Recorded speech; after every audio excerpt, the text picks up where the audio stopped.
Boa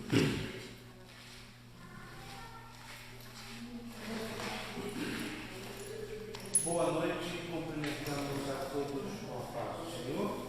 Convido vocês colocarem-se de pé, vamos fazer uma oração.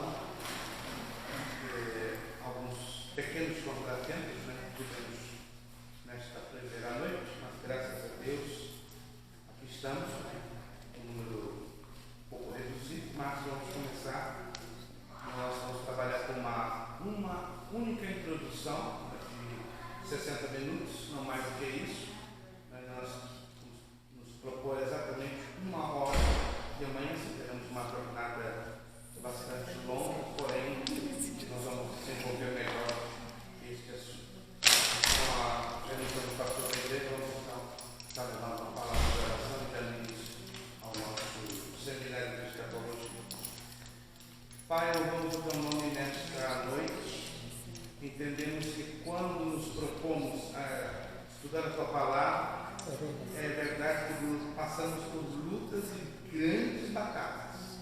E esta noite não é diferente. Não estamos falando porque estamos nos queixando. Não. A prova que o Senhor aprova este trabalho é a batalha que estamos tendo. Estamos tendo muita batalha, mas isso nos conforta em saber que o Senhor está na nossa frente. O Senhor está colocando as suas mãos.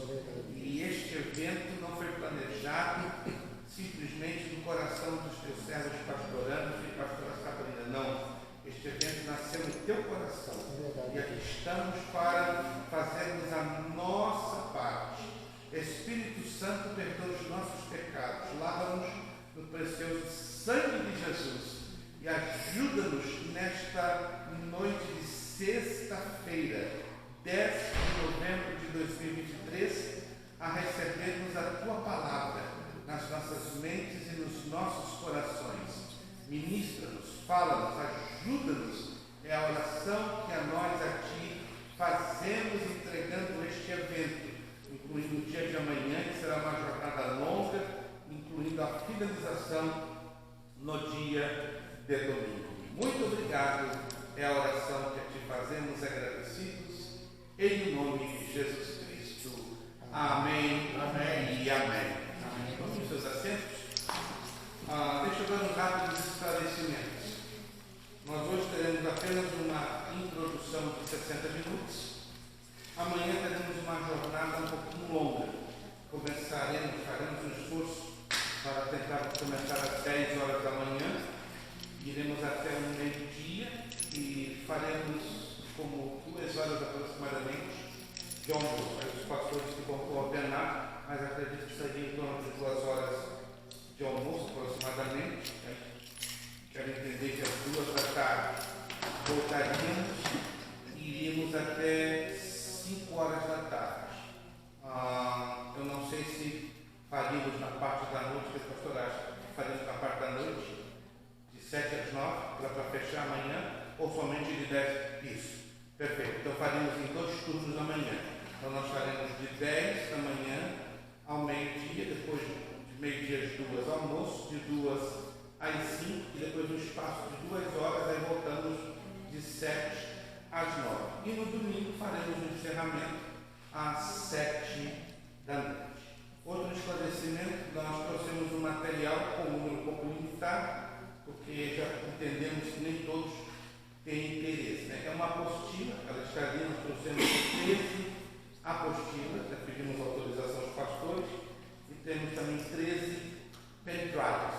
Claro que a gente não vai trabalhar com esse material, porque é uma quantidade enorme, então os slides são um resumo de todo o conteúdo da apostila. A apostila tem mais de 70 páginas, ela é a apostila da nossa escola teológica, que os pastores aqui estão conosco, estudando conosco, e os slides que vocês vão ver estão dentro de um pendrive. São 342 slides.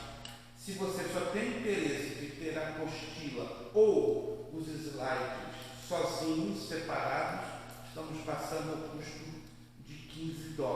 Agora, se você quiser o conjunto, apostila e slides, pendrive no formato PDF, fica por $20. Repetir. Se você quer o material da apostila, tanto um como o outro, separadamente, $15. Agora, se você quer adquirir um conjunto, né, a apostila mais o pendrive, fica o valor de $20. Todos entenderam? Você fica à vontade, só tem 13 exemplares. Né?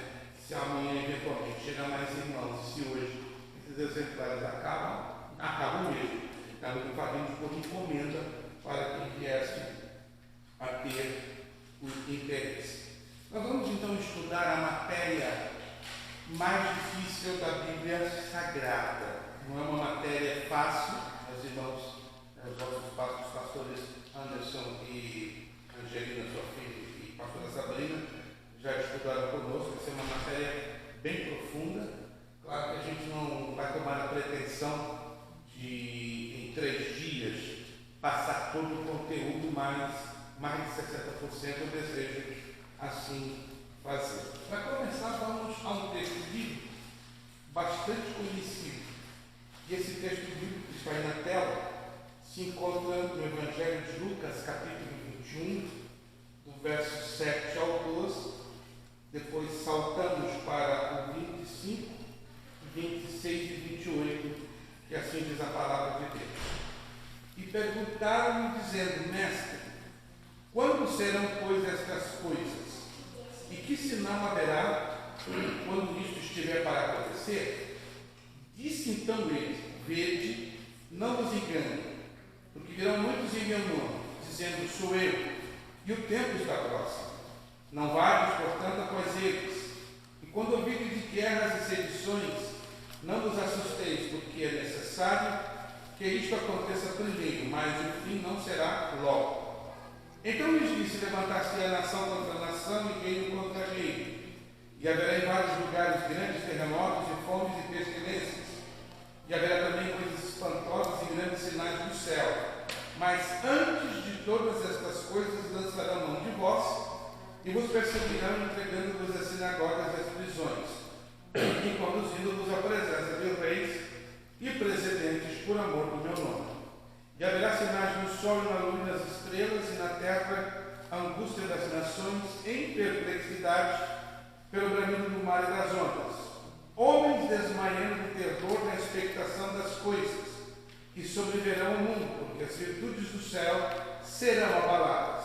Ora, quando estas coisas começarem a acontecer, olhai para cima e levantai as vossas cabeças, porque a vossa redenção está próxima. Quero convidar vocês a recitarmos esta última parte, que é Lucas 21 e 28. Vamos tentar juntos, como um bonito coral, recitarmos essa última parte. Vamos lá? 1, 2, 3. Ora, quando estas coisas começarem a acontecer, olhai para cima e levantai as vossas cabeças, porque a vossa redenção está próxima.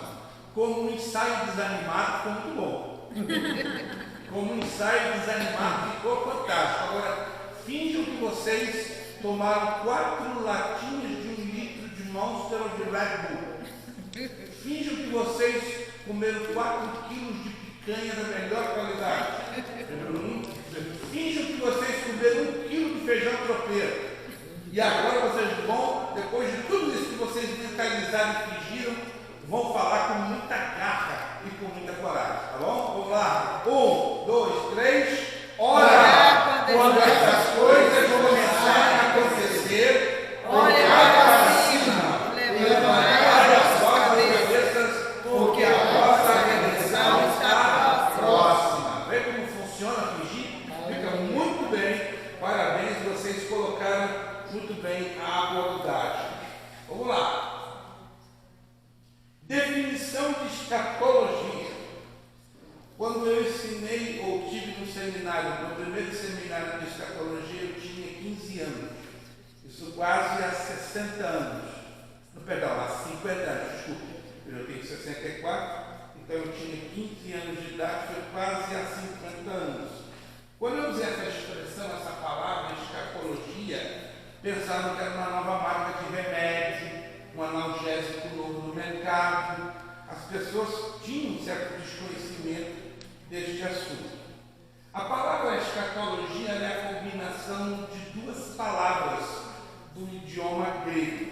A palavra escafos ou escafas, mais a palavra logos. A combinação dessas duas palavras é escafos ou escassas, último ou últimas coisas. E a palavra logos, estudo. Então, a combinação de ambas as palavras resulta o estudo das últimas coisas. Definimos escatologia como sendo o estudo das últimas coisas que profeticamente foram anunciadas por Deus na Bíblia Sagrada, especialmente no livro de Apocalipse, como a realidade dos últimos acontecimentos da história da humanidade na terra e no céu, extrapolando para a anunciação do destino eterno dos salvos pela fé em Cristo Jesus e dos não salvos. Então, para ficar melhor, é a doutrina dos últimos acontecimentos da história da humanidade. Alguém me perguntou há alguns anos atrás: pastor, por que estudar escatologia? Eu vou te apresentar algumas razões por que devemos estudar escatologia. Primeira razão, precisamos saber.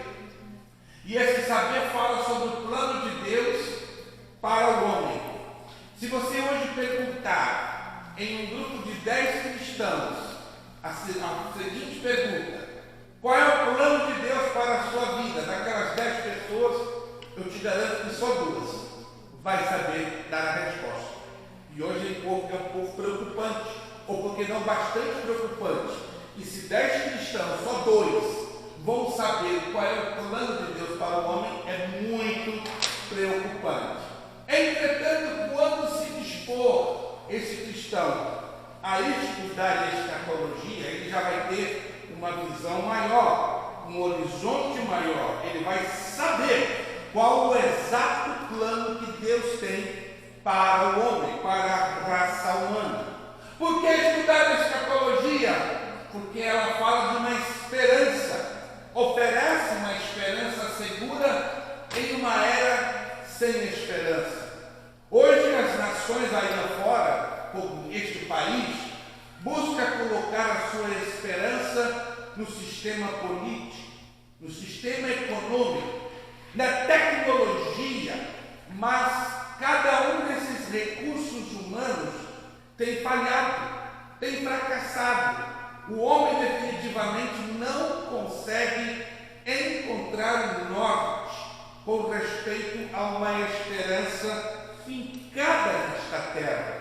Por outro lado, a escatologia nos mostra uma esperança mais além do humano, do terrenal, do passageiro que é esta vida. Por que estudar a escatologia? Porque nos aponta um consolo, estimula a santidade e piedade do crente. Hoje as pessoas estão num sofrimento enorme, seja emocional, seja físico, seja espiritual. Há uma necessidade urgente de consolo? Sim, sem dúvida.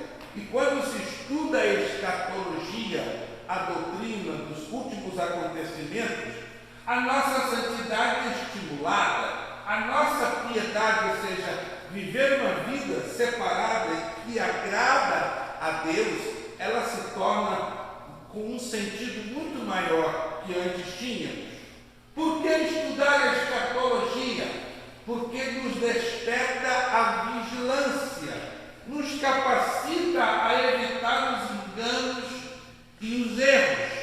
Se você for no YouTube agora, neste exato momento, e colocar lá na barra de endereços, buscando a seguinte pesquisa: guerra entre Hamas e Israel, você vai ter pelo menos mais de 150 vídeos. Dos mais de 150 vídeos que você visualizar, você vai encontrar 80% deles falando de qualquer coisa absurda, louca, desvairada, mas nada baseado na visão da palavra de Deus. Até alguns vão usar a Bíblia ou versículos isolados, mas hoje estamos vivendo uma época de muitos enganos e muitos erros.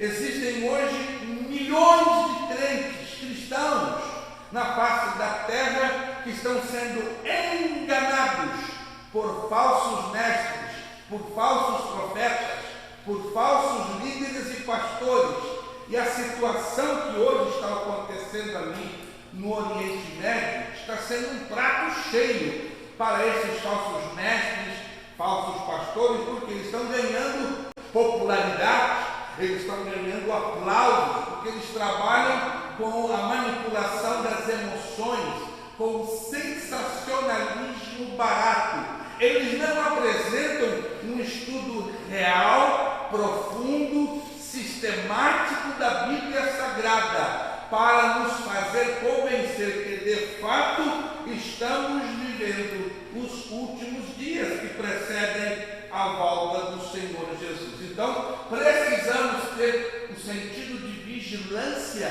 bem mais desperto ao estudarmos corretamente a escatologia. Por que estudar a escatologia? Porque ela toca numa tecla pouco hoje pregada, a mensagem de salvação. Nos mostra o caminho da comunhão com Deus e o livramento da ira. Hoje se prega tudo e tudo nos púlpitos das igrejas, mas se prega ainda muito pouco uma mensagem de salvação, uma mensagem que vai confrontar os pecados e as misérias de cada um de nós, seres humanos. Tem igrejas que você não pode falar a palavra pecado, porque ofende, fere a sensibilidade. Um evangelho que não confronta não é um evangelho, é um paliativo para aliviar o peso de uma consciência carregada de remorso. Mas graças a Deus, quando se estuda escatologia, a Bíblia Sagrada nos mostra mais do que nunca, clara e nitidamente, o caminho da salvação, que não tem outra saída a não ser olhar para cima e esperar a nossa salvação que vem lá de cima. Aqui de baixo não vem nada, não esperamos nada, não podemos colocar expectativa em nada. Paulo, o apóstolo, em uma de suas epístolas, registra: se esperamos em Cristo unicamente nesta vida, somos os mais miseráveis de todos os homens. Então, louvo a Deus que quando estudamos escatologia, a nossa salvação ela é desafiada e aumenta a nossa convicção de que eu e você já fomos comprados e lavados com o sangue de Jesus e que o nosso nome já está de forma única e definitiva registrado no livro da vida. Quem tem essa convicção, gente? Alguns não têm, mas eu quero crer que Deus vai levar alguns aqui a ter essa convicção. Por que estudar a escatologia? Porque ela toca na nossa confiança, nos ajuda a confiar no caráter e na soberania de Deus. Deus faz tudo certo na hora certa. Deus é perfeito em tudo quanto faz. As pessoas hoje questionam por que Deus permite as tragédias, as mortes de crianças em toda a face da terra. Nosso Deus não é um Deus bom, não é um Deus amoroso. Por que tanto sofrimento? Quando você estuda escatologia, você descobre porque a raça humana iniciou no pecado, caminha no pecado, e o peso do pecado tem trazido grandes marcas, grandes chagas, grandes feridas. Mas que bom, quando estudamos a escatologia, aprendemos a confiar mais no caráter e na soberania de Deus. O que é a soberania? Deus faz o que Ele quer, quando quer, aonde quer, como quer, e não pede licença a ninguém. O nosso Deus é soberano. Por que estudar a escatologia? Porque aponta para compromisso e para missão. O estudo das profecias promove uma igreja evangelizadora. Foi feita uma estatística 5 anos atrás pela Unesco E a Unesco constatou uma situação muito estranha. De 10 anos para cá, o nível de evangelização caiu 64% em todo o planeta Terra. Em outras palavras, de 10 anos para cá, menos se evangeliza comparado a 10 anos para trás. 64% das igrejas do planeta Terra pararam de evangelizar. Qual a razão delas? Uma das razões é porque essas igrejas pararam de falar sobre escatologia, se detiveram, estão com medo, não tem mais esse compromisso de falar que Jesus vem resgatar o povo, que Jesus vai levar uma igreja para morar no céu. Não, essas igrejas hoje estão preferindo pregar prosperidade, que você vai ter casa própria, que você vai ter um carro novo, que você vai ter saúde. Ei, alô, Jesus quer dar tudo isso para nós, mas acima de tudo Deus quer ter um relacionamento comigo e com você. Buscai primeiro o reino de Deus, está escrito na Escritura. Buscai primeiro o reino de Deus e a sua justiça, e as demais coisas vos serão acrescentadas. Hoje as igrejas querem ser aplaudidas, querem bater palmas, querem ter ibope, elas querem projetar os seus nomes, os nomes dos seus líderes, os nomes dos seus ministérios. Por isso uma igreja que fala de escatologia, ela é mal vista, ela é até rejeitada. Mas Mateus 24:12 fala: e por multiplicar-se a iniquidade, o amor de quase todos se esfriaria. Então nós temos razões de sobra, porque quando estudamos a escatologia, o nosso compromisso de falar do Evangelho aumenta, a nossa missão de evangelizar aumenta. E uma igreja que não evangeliza, ela é qualquer coisa, até pode ser chamado de um clube social, mas não é uma igreja. Igreja, à luz da Bíblia, ela sai para fora para ganhar as almas, convidar as almas para conhecerem o Evangelho que salva, que transforma, que liberta, que faz a diferença na vida do ser humano. Quem tem o poder do Evangelho? O poder do Evangelho não mudou, nós mudamos, mas o poder do Evangelho continua o mesmo. Então, qual é a conclusão que chegamos de tudo isso? O que é escatologia bíblica? É o estudo das últimas coisas relacionadas com os fins dos tempos. O que vem ser a escatologia é a coluna vertebral de toda a Bíblia. Alô, perguntinha de $1 milhão. Quem de vocês aqui tem coluna vertebral? Vamos lá. E alguns tiveram dúvidas. Será que estamos tendo aqui um milagre de pessoas que não têm coluna vertebral? Alô? Quem tem aqui coluna vertebral? Amém. Agora eu percebi que, com todo respeito, algumas irmãs ficaram assim, né? Será que eu sou invertebrada? Não. Qual a função da coluna vertebral no nosso corpo? Rapidinho, alguém pode aqui me dizer? Qual a função da nossa coluna vertebral no nosso corpo? Equilíbrio. O que mais? Vamos lá. Endireitado. Equilíbrio, trazer movimento e que mais? Equilíbrio, facilitar o nosso movimento. Estão se esquecendo de uma terceira função. Balanço. Que é o equilíbrio, mas tem uma terceira função. Firmeza. Postura, né? Firmeza. Mas por que então a escatologia é a coluna vertebral da Bíblia? Assim como a coluna vertebral traz equilíbrio para o nosso corpo, quando estudamos a escatologia temos equilíbrio na nossa vida espiritual, temos equilíbrio na nossa maturidade espiritual, temos equilíbrio na nossa fé para com Deus. Quem não estuda a escatologia é como alguém que não tem coluna vertebral, não tem equilíbrio. Assim como a coluna vertebral promove firmeza. Quando estudamos a escatologia, por ser a coluna vertebral de toda a Bíblia, temos firmeza na palavra de Deus, temos firmeza na nossa fé, temos firmeza na nossa comunhão para com Deus, temos firmeza no nosso caminhar para com Deus, temos firmeza em todos os sentidos. nossa vida espiritual. Por isso que a escatologia é a coluna vertebral de toda a Bíblia. E quando estudamos a escatologia, temos também a sustentação.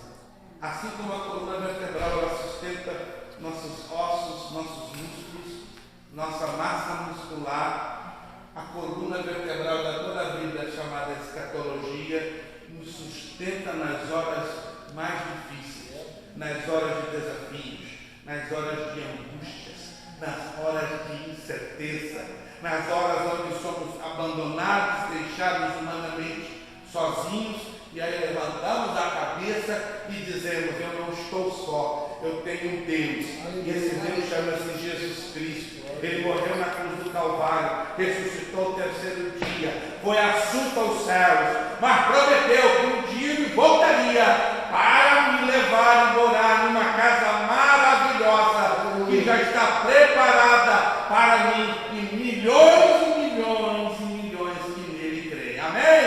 Amém. Textos bíblicos de referência sobre a escatologia. Daniel 9 é a revelação das 70 semanas. Nós vamos falar alguma coisa já amanhã, um pouquinho, sobre Daniel capítulo 9, que traz uma revelação de 70 semanas. O que é isso? Deus trouxe uma profecia muito especial no conteúdo do capítulo 9 do livro do profeta Daniel. E para você entender, ela é uma profecia toda voltada para a nação de Israel. O que está acontecendo hoje na nação de Israel tem um filete profético dentro do capítulo 9. Ainda que o que está acontecendo hoje, com essa guerra lá, o Hamas bombardeando Israel, ela é o cumprimento de um conjunto de 4 profecias, dentre elas Joel capítulo 2. Joel capítulo 2 fala do dia do Senhor está próximo. Nós vamos falar, não é, que o que está acontecendo no bombardeio da faixa de Gaza está todinho conectado com o capítulo 2 do livro do profeta Joel e também no livro do profeta Sofonias.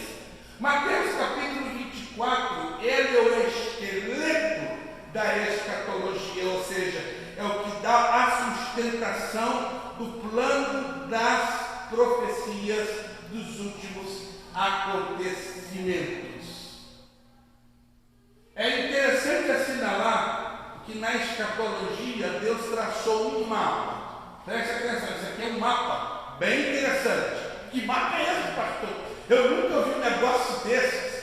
A história bíblica, ela é dividida por períodos. Esses períodos são chamados na teologia de dispensações.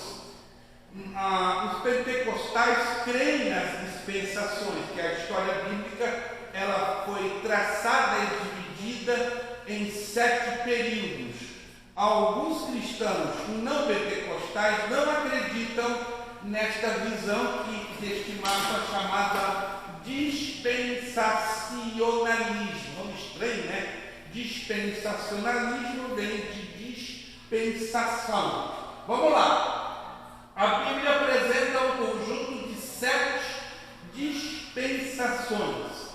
Para cada dispensação, ou seja, para cada período no tempo bíblico, é marcado por um evento, por uma responsabilidade, por um fracasso e por um julgamento. Vamos entender isso de uma maneira bem prática e objetiva. A primeira dispensação, segundo a Bíblia, foi a da inocência. E a última será o reino milenar. Mas como entendemos estas dispensações? Primeiro, a dispensação da inocência foi marcada pelo evento da criação. Dentro da dispensação da inocência, marcada pela criação, Deus coloca sobre o homem uma responsabilidade. Obedecer a Deus, porque Deus deixou bem claro para Adão e Eva, mas eles fracassaram no cumprimento dessa responsabilidade, desobedeceram, trazendo como resultado um julgamento, e esse julgamento foi a maldição maldição e a morte. Mas veja interessante, Deus já sabia que o homem iria fracassar, errar ao longo de todos esses períodos na história bíblica. Mas Deus deu ao homem a oportunidade de se levantar, de se reconciliar, de se aproximar a Ele. Deus não é como nós.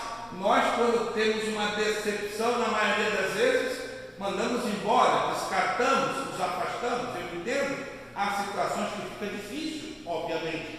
Convivemos com pessoas que nos decepcionaram. Dá muita dor, às vezes, estar próximo delas. Deus sabe melhor do que ninguém, né? A própria carta aos Romanos, capítulo 12, nos instrui, no versículo 13, se não me entrar a memória.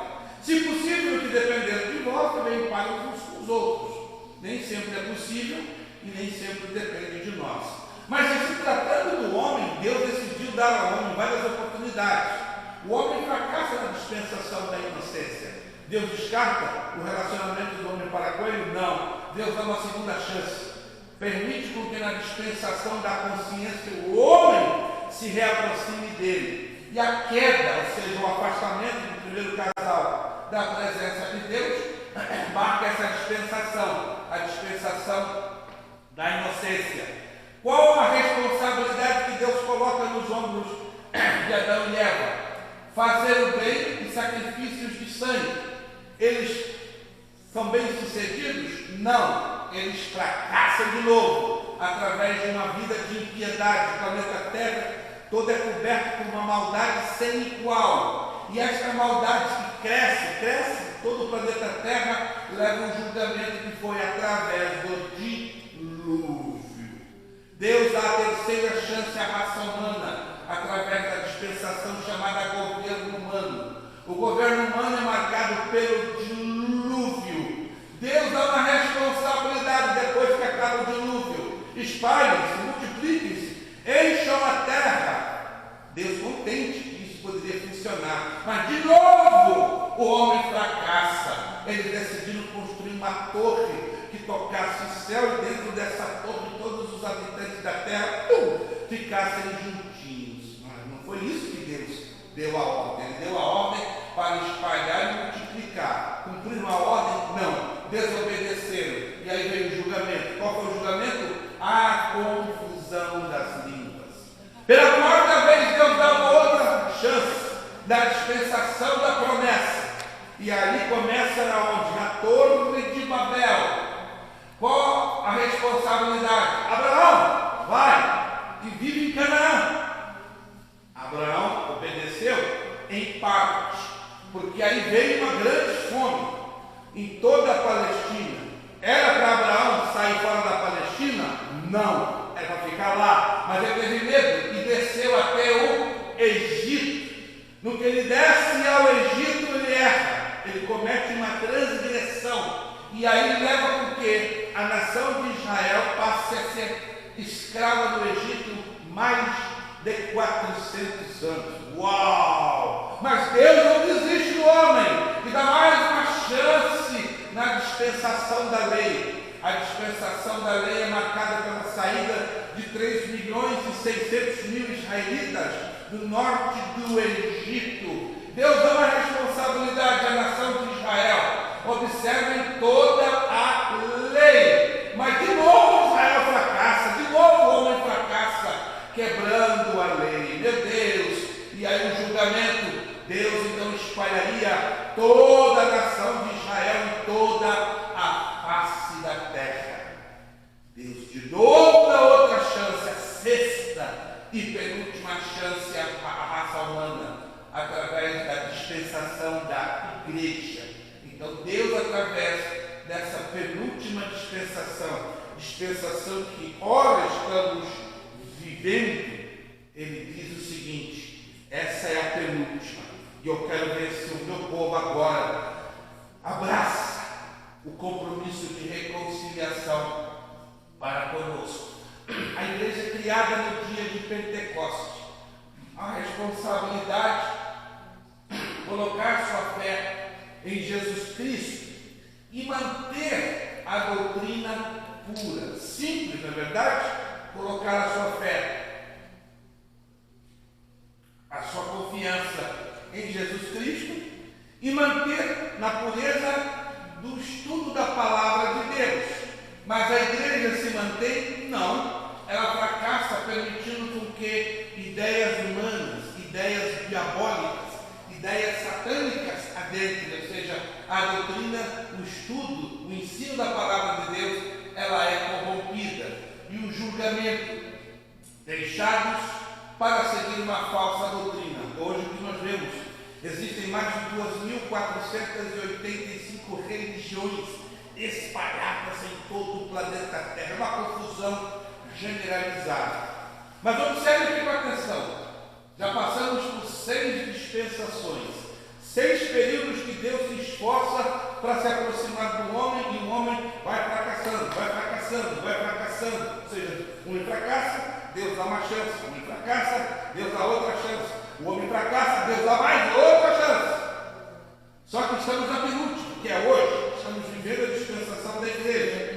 A dispensação da igreja, ela vai ser interrompida ou finalizada através de um fato. E este fato está aqui, que é o arrebatamento da igreja, a saída da igreja de Cristo da terra. Quando isto acontecer, vai se abrir uma lacuna de um período de 7 anos. E este período de 7 anos na Bíblia é chamada de tribulação. Catástrofes sem precedentes, destruições sem precedentes, tragédias sem precedentes, nunca antes vistas na face da terra, serão vistas, vividas e experimentadas neste período chamado tribulação. Primeira carta de Paulo aos Tessalonicenses, capítulo 5, versículo 9, diz que Deus não nos destinou para a ira, ou seja, a igreja de Cristo, a igreja que ama Jesus, que espera por Jesus, não foi destinada para viver este período. Abra comigo o livro do profeta Isaías, capítulo 57, versículo de número 1.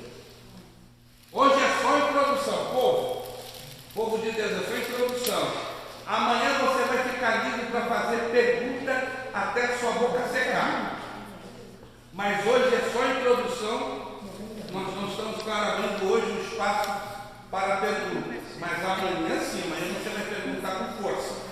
Livro do profeta Isaías, capítulo 57. Versículo de número 1. Olha o que diz a palavra de Deus. Por favor, me acompanhe. Isaías capítulo 57, versículo de número 1. Perece o justo, e não há quem considere isso em seu coração. E os homens compassivos são arrebatados, sem que alguém considere que o justo é levado antes do mal. Vou repetir esse texto, se você quiser notar, é interessantíssima essa anotação. Perece o justo, e não há quem considere isso em seu coração. E os homens compassivos são retirados, uma outra tradução diz arrebatados, sem que alguém considere que o justo é levado antes do mal. O mal vai destruir para arrebentar esse planeta. Mas antes que venha o mal, um grupo de justos vai sair desse planeta. Você acredite nisso ou não? E esse grupo está eu e você. Está eu e você. E eu estou lutando há 53 anos para eu estar dentro desse grupo. Eu não sei quanto tempo você está lutando, mas eu estou lutando. 53 Jesus, eu não vou ficar aqui, porque o negócio vai ficar feio. Mas mais feio do que já está, 200 vezes mais feio do que estamos vendo. Se você não está vendo fome, pestes, terremotos, enfermidades nesse período da tribulação, você não espere para ver, mas creia na Bíblia, na palavra, nós vamos mostrar a você. Vai ficar esse planeta 200 vezes pior que já estamos vivendo. Meu Deus! Então, Não faça planos para ficar, faça planos para sair, faça planos para subir. Assim como aquele sinal de exit, saída, tá? E a saída é aqui no teto. Só que a nossa saída vai ser algo no sentido vertical, lá para as mansões celestiais. Aleluia, aleluia. Que Deus nos ajude pela sua misericórdia a não ficar nesta terra, porque o negócio vai ficar mais do que estreito, muito mais estreito. Interessante que quando a igreja for retirada da terra, abre-se essa lacuna de 7 anos. Eu vou explicar a vocês o que vai acontecer com a igreja lá no céu. Vai ter uma festa enorme lá no céu. Uma festa tremenda. Antes dessa festa vai ter entregas de recompensas, de prêmios. É o chamado Tribunal de Cristo. Nós vamos falar sobre isso. Então toda essa festa vai ser antecipada ou antecedida por este momento chamado Tribunal de Cristo. Ninguém vai ser julgado para condenação, só vai ser julgado para receber recompensas. Depois, imediatamente, passará para uma festa chamada as Bodas do Cordeiro. Vai ser um casamento maravilhoso entre Jesus Cristo e a sua igreja de todas as eras e tempos. Enquanto isso, na terra vão transcorrer 7 anos de muita destruição, de muita morte, de muita catástrofe. Quando esses 7 anos humanos tiverem finalizado, a igreja regressa com Cristo para a última dispensação, o reino milenar. O próprio Cristo vai estabelecer o seu trono na cidade de Jerusalém e ali vai governar sobre o planeta Terra inteiro um espaço de 1000 anos. Detalhes, nós vamos falar amanhã. Jesus não vai governar sozinho sobre um trono na cidade de Jerusalém. Não. Ao lado de Jesus vai haver um segundo trono. De acordo com o livro do profeta Ezequiel, capítulo 34, versos 23 e 24, estará num trono, juntinho do trono de Jesus. Adivinhe, que trono será esse? O rei Davi, ressuscitado, governando com Jesus sobre a nação de Israel. O que? Vou mostrar amanhã para vocês. No livro do profeta Ezequiel, no livro do profeta Joel, no livro do profeta Oséias, Davi, ressuscitado, governando com Jesus no reino milenial. E o reino milenial começa no finzinho da tribulação com a chamada Batalha do Armagedon. Vamos falar sobre essa batalha. E essa vai ser a última batalha de toda a história da humanidade. Deus permitirá com que Satanás seja liberto. Ou seja, antes que Jesus governe neste planeta, ele vai ser preso. Depois de 1000 anos, ele vai ser solto para enganar. Na verdade, ele vai ser solto até o final do milênio. Mas a batalha do Armagedon, ela vai ser a última batalha da tribulação. Mas no final do milênio vai ter uma outra batalha também chamada a Batalha de Gog e Magog 2. Mas a Batalha do Armagedon, ela terá o objetivo de reunir todas as 22 nações árabes com as nações do Extremo Oriente para a destruição da nação de Israel. O que estamos vendo hoje, ali com Hamas e Israel, é só um pequeno ensaio, nada comparado ao que será a Batalha do Armagedon, que vai haver milhões de mortos espalhados por todo o planeta Terra. Hoje são mais de 11.000 mortos nesta guerra entre Hamas e Israel, mas na Batalha do Armagedon será pelo menos 75% do planeta Terra morto, destruído. Vai haver cadáveres ao céu aberto, a terra vai estar cheirando a sangue e a morte. Mas glória a Deus, nem eu nem você estaremos aqui. Nós desceremos com Cristo para reinar 1000 anos. Por isso que a Batalha do Armagedon vai ser o último evento do calendário humano antes de Jesus voltar a esta terra, porque ele voltando, ele vai impedir a destruição da nação de Israel. a responsabilidade do milênio obedecer e adorar Jesus.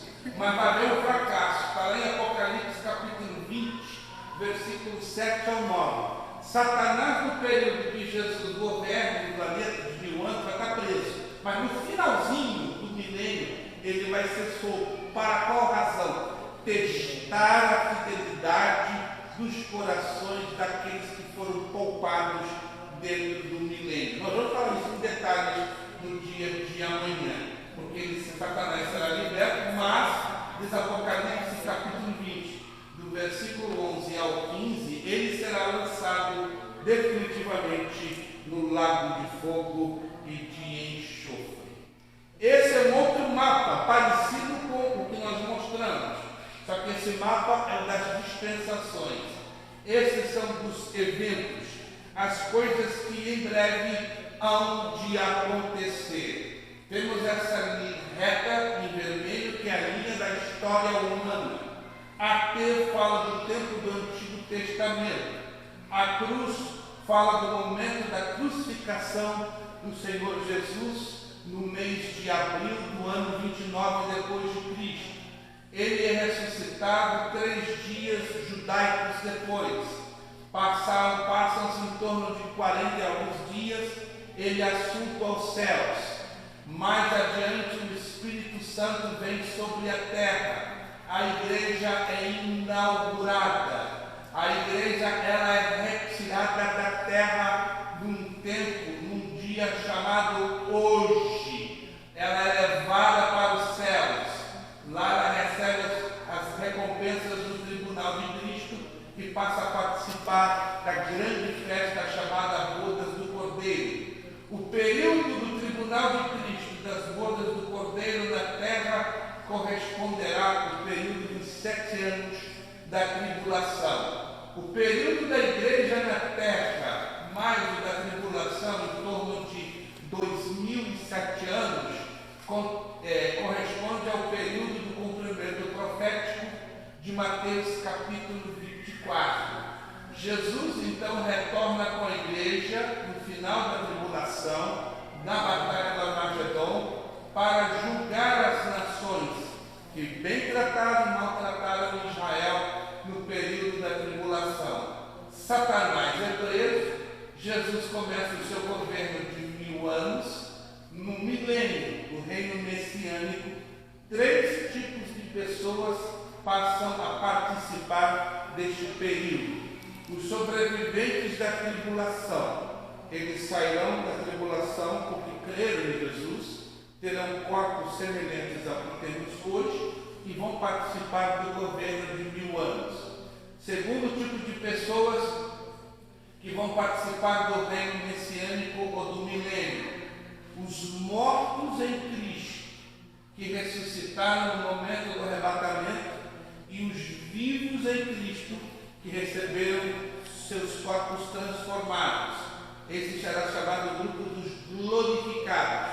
Quem serão então os glorificados? Os mortos justos de todas as eras, até o último que morra, o cristão que morra no dia do arrebatamento, no momento do arrebatamento, e nós os vivos, que receberemos corpos glorificados, e esses corpos nunca mais serão destruídos, não sofrerão o poder do pecado, não terão necessidade de comer, de dormir, serão corpos incorruptíveis. Então os glorificados estarão com Jesus governando no seu governo de 1000 anos.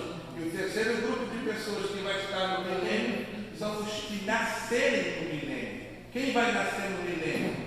Vão ser as pessoas que sobreviveram à tribulação com seus corpos naturais e vão normalmente casar-se e procriar-se.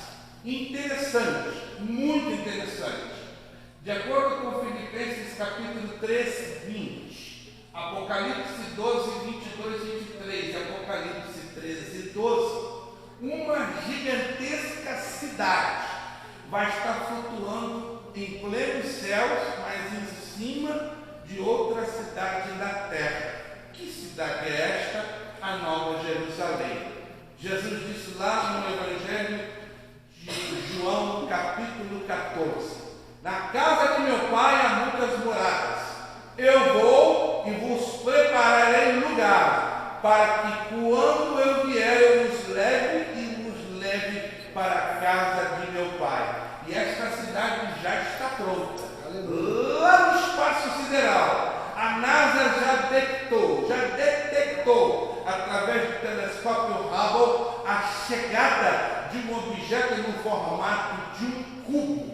Está para fora do sistema solar, próximo do planeta Netuno. Se você for no site da NASA, você vai ver fotos meio assim ofuscadas desta cidade, no formato exato de um cubo. Eu vou tentar trazer amanhã ou no domingo para você ver que a Nova Jerusalém já está voando no espaço para chegar aqui, em cima da Jerusalém terrestre, para eu e você morarmos nela.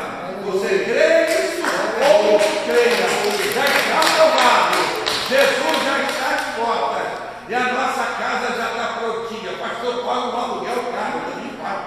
Um aluguel caro não é brincadeira. Mas a minha casa já está comprada pelo sangue derramado lá na cruz. Pastor, eu tenho uma casa bonita, suei a camiseta. Comprei uma casa. A sua casa vai ficar aqui na terra, porque a melhor já está lá no céu. Toda de ouro, toda de pérola, toda de jaspe, toda de diamante. Que casa bonita é essa? É a minha casa e a sua casa, que já está na Nova Jerusalém. Vai ser interessante. Na terra, a cidade de Jerusalém, mas em cima dela, a Jerusalém celestial, brilhando, brilhando, brilhando. E só os glorificados vão ter acesso às duas Jerusaléns. Só os glorificados vão estar na Jerusalém terrestre, e quando quiser, dá um saltinho. E que é isso, pastor? A gente vai dar uma dieteira? Não, nós teremos corpos glorificados. Não teremos necessidade de andar de avião, só se você quiser andar de avião. Então você vai correr velocidades ultrassônicas. Há um texto disso na Bíblia. Calma, que eu vou mostrar para vocês. Já está tudo preparado. Vamos à primeira carta aos Coríntios, primeiro capítulo. Vamos lá. Se você está duvidando, vamos à Bíblia. A Bíblia tem a resposta. É só introdução, gente. Mais 15 minutos. E a gente acaba a introdução. O negócio amanhã vai pegar bonito. Primeira carta aos Coríntios, capítulo 1. Vamos lá. Quem tem Bíblia não pode se vir para a casa do Senhor sem Bíblia. É complicado. É muito complicado. Vamos lá. Primeira carta aos Coríntios, capítulo 1. Deixa eu ver se é o primeiro ou é o segundo.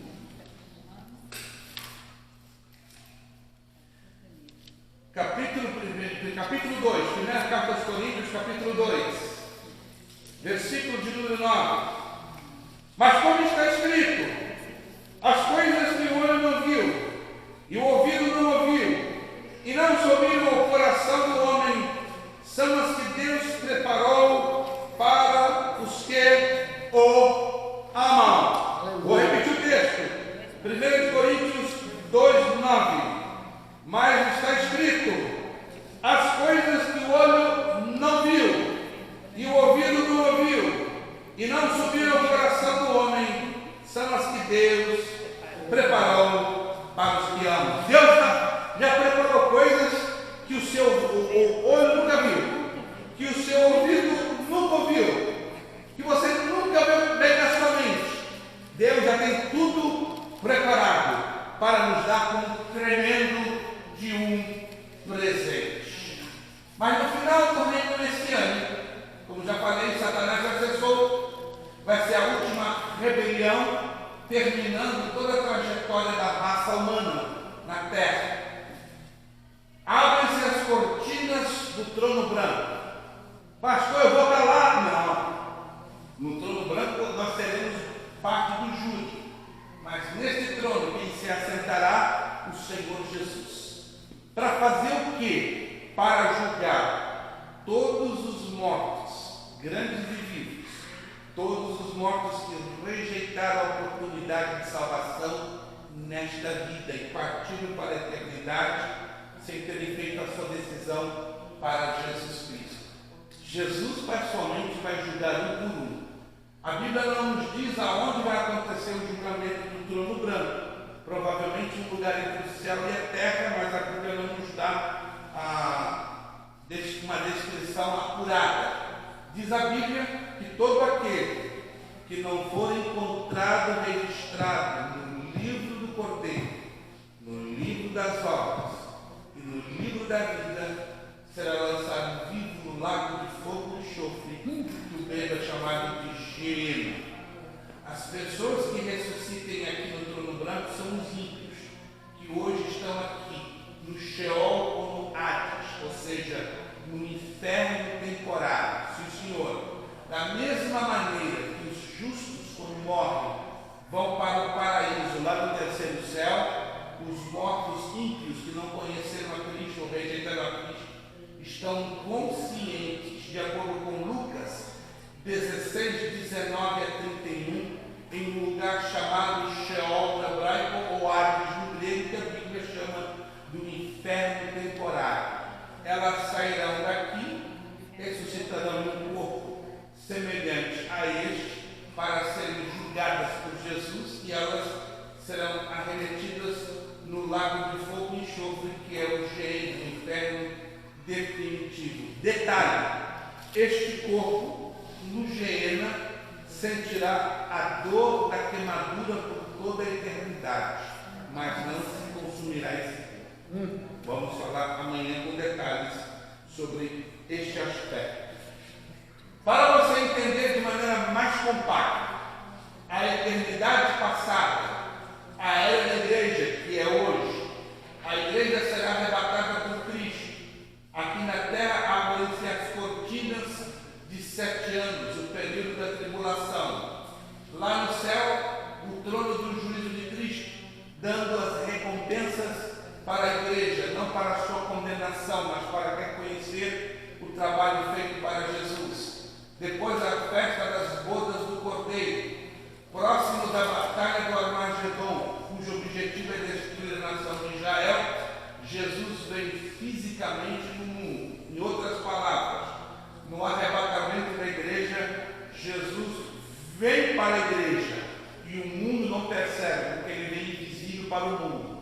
7 anos humanos depois, Jesus vem com a igreja e todo o planeta Terra enxerga a sua manifestação, porque todos enxergarão a sua chegada colocando seus pés no Monte das Oliveiras em Jerusalém, em Israel.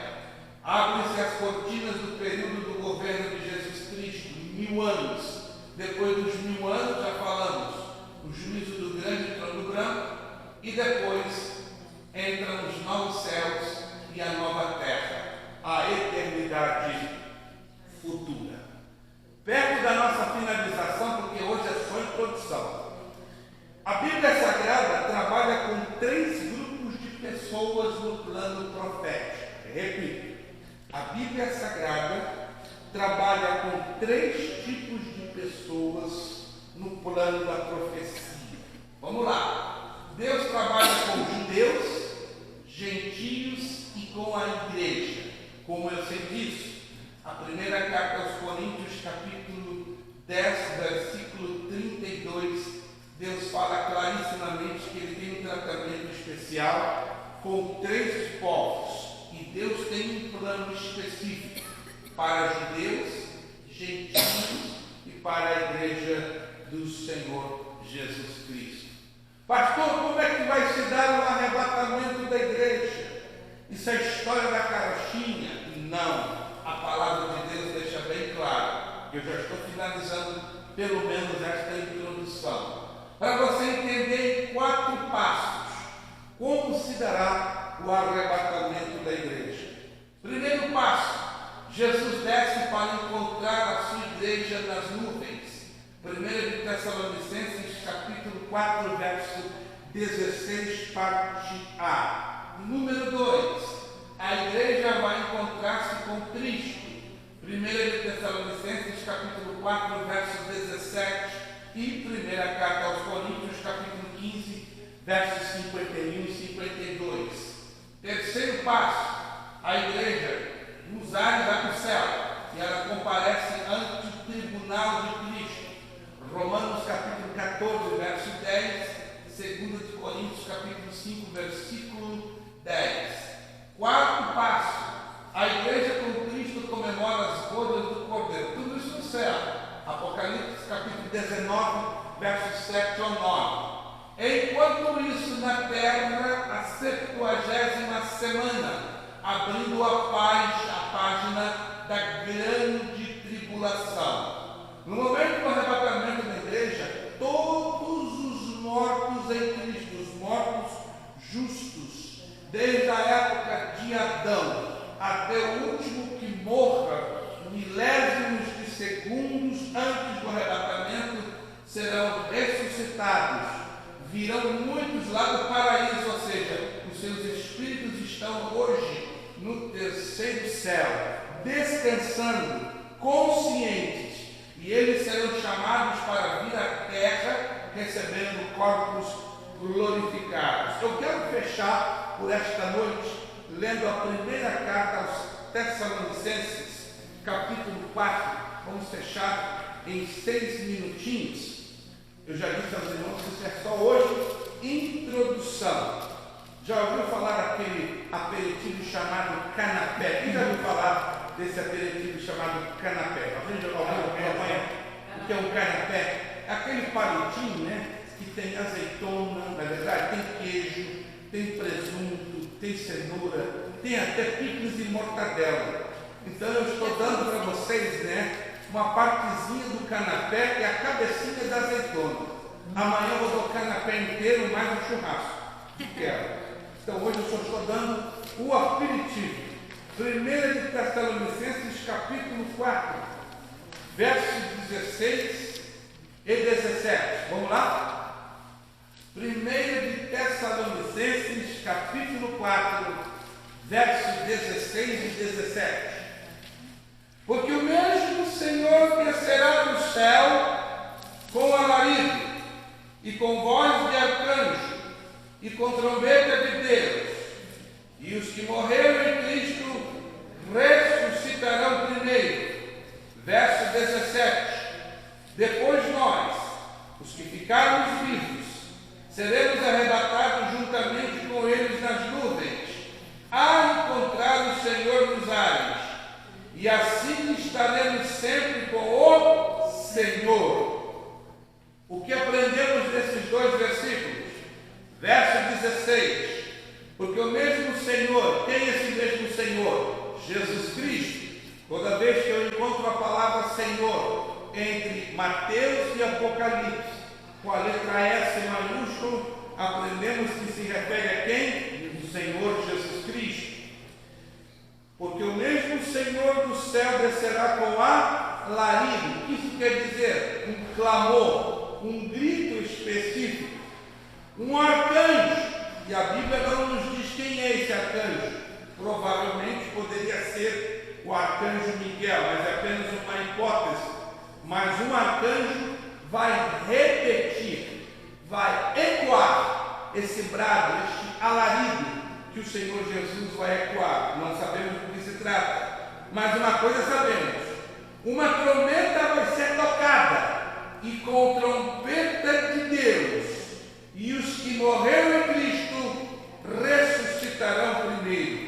Existem pastores que ensinam: todos nós ouviremos a trombeta do arrebatamento. Errado. Só os mortos em Cristo, porque o verso 16 deixa isso claro, que ouvirão a trombeta do arrebatamento. Esses dias um pastor conversando comigo no WhatsApp: pastor, eu estou alegre, por quê? Eu vou ouvir a trombeta do arrebatamento. Então só tem que morrer primeiro. A pessoa morre primeiro e vai ouvir. Mas os vivos não vão ouvir, ficou bravo comigo. Aí eu provei na Bíblia. Não. A Bíblia separa bem o grupo dos mortos justos e dos vivos justos. Quem vai ouvir a trombeta são apenas os mortos justos. No verso 17, que aí entra nós, os vivos. Depois nós, os que ficarmos vivos, seremos o quê? Arrebatados juntamente com eles nas nuvens, a encontrar o Senhor nos ares. E assim estaremos sempre com o Senhor. Então, se você quer ouvir a trombeta do arrebatamento, morro primeiro. Não tem nenhum problema. Mas se eu não morrer até lá, eu vou subir com o meu corpo transformado. Está entendendo essa parte, irmãos? Isso causa uma certa confusão, porque nós não costumamos analisar o texto como corresponde. Cenas do próximo capítulo. Se amanhã você puder estar aqui, você não pode perder as cenas do próximo capítulo. Ó, vamos dar detalhes na Bíblia sobre o arrebatamento da igreja. Presta atenção, amanhã, começando às 10 da manhã, falaremos mais detalhadamente sobre o arrebatamento da igreja. Vamos falar sobre o princípio das dores de parto, baseado em Mateus 24:8. Como no grego, esta expressão, ela nos apresenta uma tremenda revelação. Vamos entender o princípio de dores, uma lista de sinais dentro de Mateus capítulo 24 e Lucas capítulo 21. Vamos falar sobre o tribunal de Cristo, bodas do Cordeiro. Vamos dar detalhes sobre as coroas, as recompensas que serão distribuídas no dia do tribunal de Cristo lá no céu. Vamos falar de Mateus 24:12, o crescimento da iniquidade e o amor de tanto se esfriando. Vamos falar à luz do grego koiné, tanto o texto de Mateus 24:12 como o texto de Romanos 5:5. Vamos falar dos 3 mundos, do inframundo, que está abaixo da terra e dos 3 céus. Como é que é? A Bíblia nos ensina que existem 3 céus, e o terceiro céu tem 3 níveis. Então prepare-se, que amanhã o seu queixo vai quebrar totalmente, e você vai conhecer pela Bíblia as 3 dimensões dos 3 mundos: o inframundo, o mundo terrestre que vivemos, e o mundo celestial, com 3 céus diferentes, e de quebra o terceiro céu com 3 andares. Meu Deus, eu nunca vi isso na Bíblia. Você vai ver isso amanhã e vai ficar arrepiadíssimo e vai anotar. Vamos falar sobre a mulher vestida de sol em Apocalipse 12:1-6. Vamos falar sobre o período da tribulação. Tem gente que está aí metendo medo. Nós estamos na abertura do 4º selo. Eu te garanto que não. Nós não estamos em nenhum momento dos selos, porque ainda a igreja está na terra. Os selos vão acontecer na primeira parte da tribulação. Vamos falar do Evangelho, os 3 Evangelhos e seus tempos: o Evangelho da graça, o Evangelho do reino e o Evangelho eterno. Vamos falar de uma cidade onde os judeus se refugiarão na grande tribulação, a cidade de Petra, que está lá no sul da Jordânia, e vamos provar isso em vários textos da Escritura Sagrada. Falaremos sobre a cidade mais disputada na face da terra, Jerusalém, disputada por judeus, muçulmanos e cristãos. Vamos falar do sonho da estátua de Nabucodonosor, cada parte desta estátua revelando um império, um governo humano até a chegada do governo do Anticristo. Vamos falar sobre a importância de Roma, do Império Romano, dentro da profecia dos últimos tempos. Vamos falar do Império Romano ressuscitado, da União Europeia. Vamos falar que em junho do ano passado, na Espanha, a Organização do Tratado do Atlântico Norte, reunida em Madrid, fez o cumprimento de 1 de Tessalonicenses 5:3. Vamos falar à luz da Bíblia, o papel da China. Quem está percebendo que a China está crescendo no planeta Terra inteiro? Quem está percebendo? Isso é bíblico, isso é profético, está tudo lá escrito no livro do Apocalipse, capítulo 9, versículo 13 ao 19. Vamos falar sobre a batalha de Gog e Magog, que está hoje acontecendo ali na Europa, através da guerra entre Rússia e Ucrânia. A guerra entre a Rússia e a Ucrânia é o preparativo de uma grande batalha que vai acontecer no início da tribulação, de acordo com Ezequiel 38 e 39. E a China está tomando poder no planeta, porque ela está se preparando para a última batalha da tribulação. Interessante, a primeira batalha da tribulação, a Rússia vai invadir Israel. E a última batalha da tribulação, a Israel. Mas tanto Rússia como China saem perdendo, porque quem defende Israel chama-se o Senhor dos Exércitos. Tudo isso e muito mais amanhã. É isso aí, não perca. Se você perder amanhã, está faltando juízo na sua cabeça, no seu coração. Amanhã, tudo isso. Amanhã vai ser um conteúdo grande e você vai ter que vir preparado com lápis, caneta, papel, para você fazer perguntas. Vamos falar de epidemias, as epidemias, inclusive do Covid, do ébola, tudo à luz da palavra de Deus. Mas tem muita informação, informação é apelido. Vamos falar do milênio, vamos falar de tantos outros detalhes, inclusive da guerra que está sendo realizada entre o Hamas e a nação de Israel. Amém? Amém. Só introdução. Isso é só sobremesa. Amanhã vem o churrasco. 9h34 da noite. Vamos então encerrar por hoje. Amanhã, permitindo Deus, 10 horas da manhã, vamos fazer um esforço para começar. Anote aí, amanhã, de 10 a meio-dia. Quem puder, por gentileza, quem puder. Eu sei que alguns não poderão. De 10 a meio-dia. Meio-dia paramos, vai dando um espaço de 2 horas de almoço, porque ninguém é de perto. 2 horas já começamos. Vai ter um coffee break na parte da tarde, vai ter um coffee break. E isso, olha lá, o pastor Sabrina está com ninguém aí. Hein? Tem comida o dia inteiro. Tem comida o dia inteiro, ó. Tem comida aqui e comida ali. Não tem coisa melhor, né? O crente tem comida por todos os lados, então você não pode se queixar. Você vai se alimentar no corpo, na alma e no espírito. Você vai sair daqui roliço no dia de amanhã, né? Viçoso, bonito, por dentro e por fora. Então não venha com desculpa. Não, muito tempo, pastor. Muitos de nós passamos até 70 horas trabalhando, tirando o sono do nosso corpo até um pouquinho. Por que não amanhã dedicar esse tempinho para o Senhor Jesus e alimentar a nossa alma e também alimentar um pouquinho o nosso corpo? Amém, irmãos? Amém. Então, de 2 às 5, um coffee break, teremos a segunda parte. Aí de 5 às 7, mais um intervalozinho, para que então façamos a penúltima parte, das 7 às 9 e domingo fazemos o encerramento. Estamos já de pé, agradecendo ao Senhor. Vamos pedir pastor Anderson, vem aqui na frente, né, para ele sair bonito nessa foto, né, que está sendo filmado. Então o pastor Anderson vai fazer esta última oração, agradecendo esta introdução. Amém.